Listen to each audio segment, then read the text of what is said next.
Well, hello there. Thank you for joining me. The other day I was talking about Silicon Valley and your data, and I mentioned that the one thing they want in all this deal with Social Security in this country is they want access to your data. And a lot of people are not aware of how data gets used in this country because on social media, you are the product, okay? You are the one they're harvesting for your time. They're getting you to watch them. They're getting you.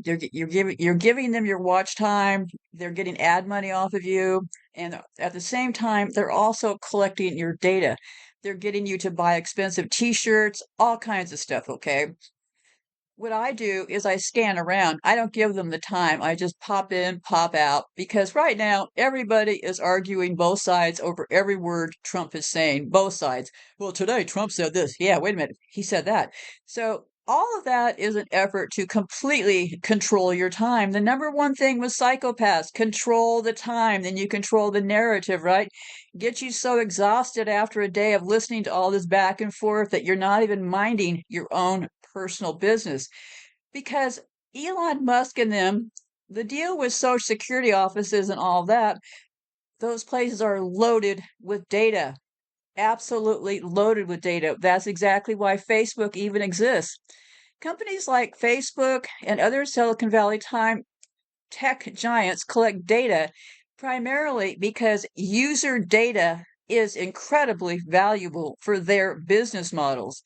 We have to sit together and learn ways to cut off the money. That's what they want. Besides all of us is they want the money. Stop giving them the money. So anyway, so what's the biggest reason? Well, advertising revenue. Companies like Facebook, Google, and TikTok make most of their money from targeted advertising. The more data they have on you, interests, habits, locations, etc., the better they can show personalized ads, which make ads more effective and profitable. Algorithm improvement and user engagement. And that's another thing that really bothers me. I see these big channels saying, oh, make sure and comment in the comment section for the algorithm. Those people don't even talk to you back, okay? They won't even talk to you unless you pay them with some super chat money, okay? So stop talking to them because they just want your data, right? So what they do is they want to get everybody to hit that algorithm, right?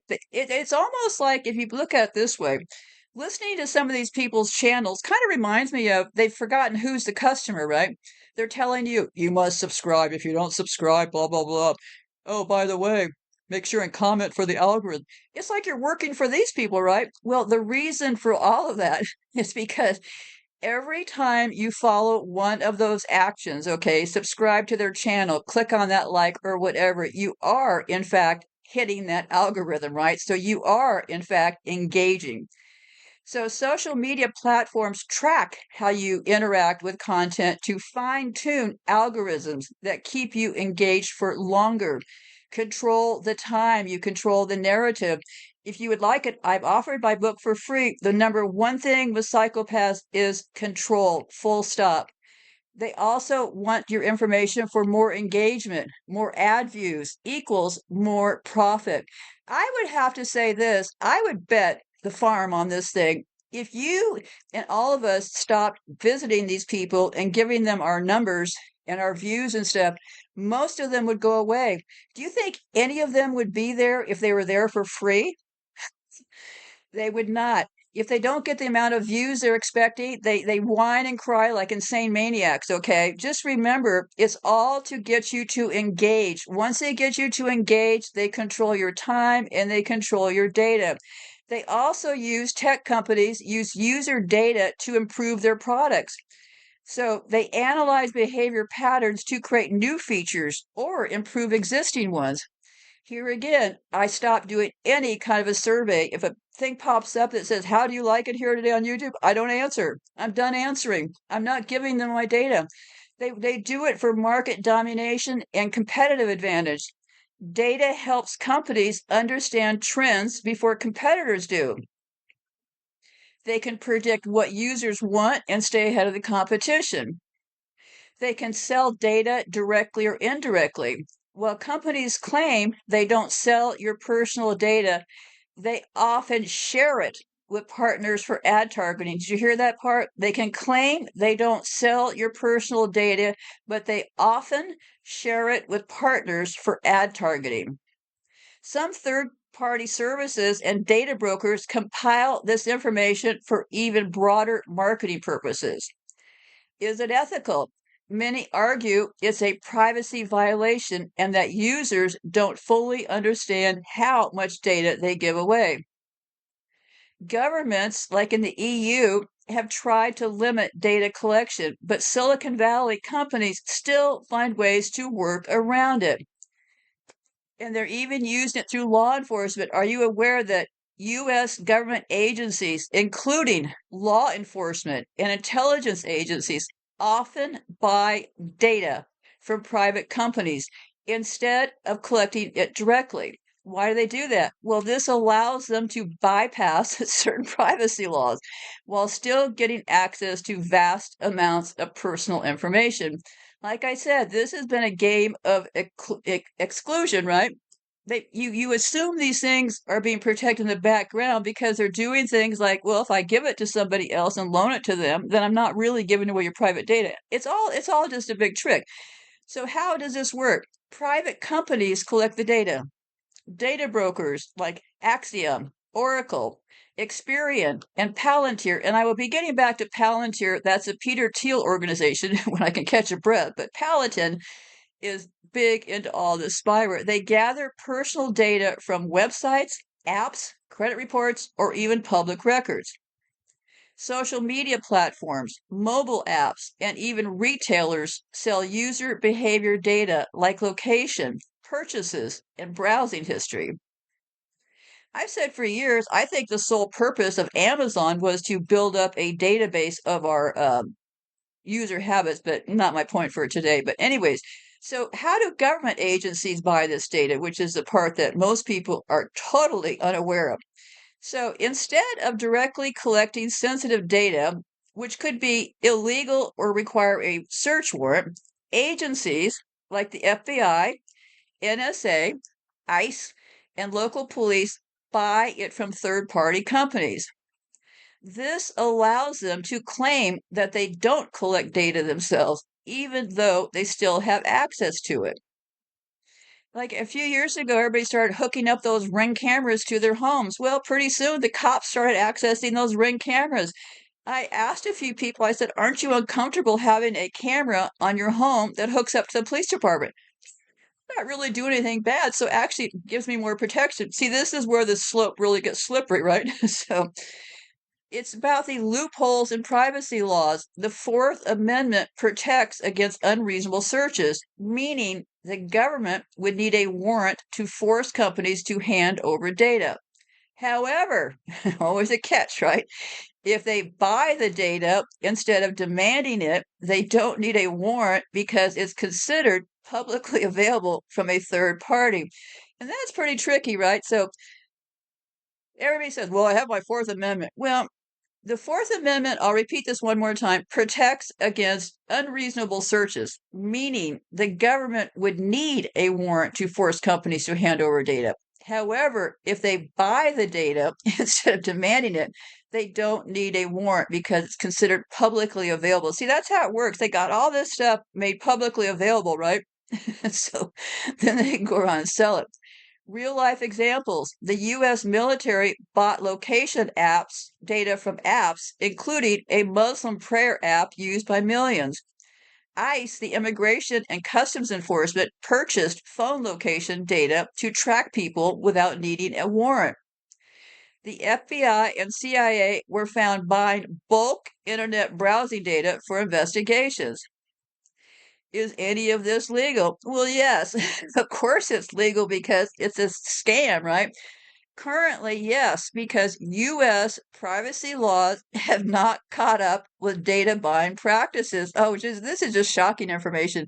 I hope I don't have to go around and hand everybody smelling salts when you hear this because everybody on social media, they're all screaming, well, I got my Fourth Amendment, I got my First Amendment. Listen, it's all off the table right now, okay? That is not reality. We think we got a president or a president, vice president. that reports to the people. Well, it's a corporation. It doesn't report to anybody. Nobody is there to stop them from doing all this. All that stuff had just been the big trick part, right? So US privacy laws haven't caught up with data buying. I know. I'll have to force my way to finish the rest of this next page here because I'm so shocked by this. I went on to say here, some lawmakers want to pass laws like the Fourth Amendment is not for sale act, which would ban government agencies from buying personal data without a warrant. Well, I guess they're still thinking about it, right? So how can you protect yourself? Well, number one way to protect yourself is just stop doing all that stuff, right? I mean, that is just stop feeding the beast. Stop giving them your money and your time. They want your time. I mean, look at them. They're crumbling like a deck of cards. They can't stand it if they don't get the views. They don't have the time. So there's different places like they have Firefox and places with privacy settings. They say that you can avoid apps that sell location data, and many free apps do that. So I would slim down everything you have on your phone. All those free apps and all that are literally, well, they're literally tracking devices, okay? Because the free apps and stuff are there to lure you in, right? Well, I can't guarantee you that they're not also tracking you on those free apps because after all, you're giving up your information. So are some of them stealing your stuff? Yeah, probably. So what I would do is I would cut out all the apps on my phone. I would learn how to get around on my own without having to use an app for everything. I don't have any apps on my phone. And they also talk about you can use a VPN to hide your browsing. You can do whatever you want to do. I see that as an unnecessary expense because it likely the VPN people, and I'm just being suspicious here. I don't know this for a fact, but there's probably a good chance. I mean, just guessing here, right? We are in America, right? It's all about the money, right? So I'm just guessing these VPN people that are hiding your browsing history, yeah, they're probably they're probably data brokers on the side, right? So the most important thing you can do, keep your information together as far as what you own and stuff. Also, keep it in a fireproof little box. If you ever have to leave your property in any sort of event, make sure you take all of your paperwork with you because otherwise you'll be fighting for years to get back into your own property if you don't have your own paperwork. Because relying on these people for your paperwork would be a dreadful, and I mean dreadful, mistake.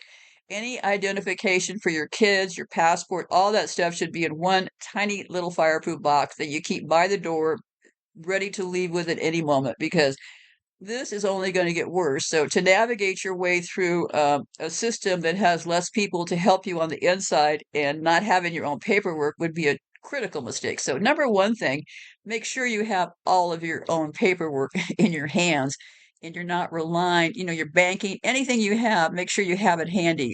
Make sure you have making copies of what you have on your phone. And for goodness sake, stop leaving your home with your phone in your hand. They're able to find things on your phone. And you can say, well, I don't have anything on my phone. Well, you may think you don't have anything on your phone. They may claim you have something on your phone. And until it all winds down the system to find out, oh, wait a minute, maybe they didn't have anything on their phone. They still got you. They still got you locked up. They still got your time and all that. So just remember your phone can be an asset or it could be a liability, however you choose to use it. So be safe out there. I'm finishing up this Romanov show and I should be back probably tomorrow with it. Very interesting look at those people and how all this thing got going. And also because I decided to do the Romanovs next because all this talk now again about Russia, Russia, Russia, and communism. So keep your heads on straight. Remember, it's your information. You're free to give it away to whoever you want. You're free to be best buddies with all those people if you want, but do it with your eyes fully open and engaged. So be safe out there and goodbye for now.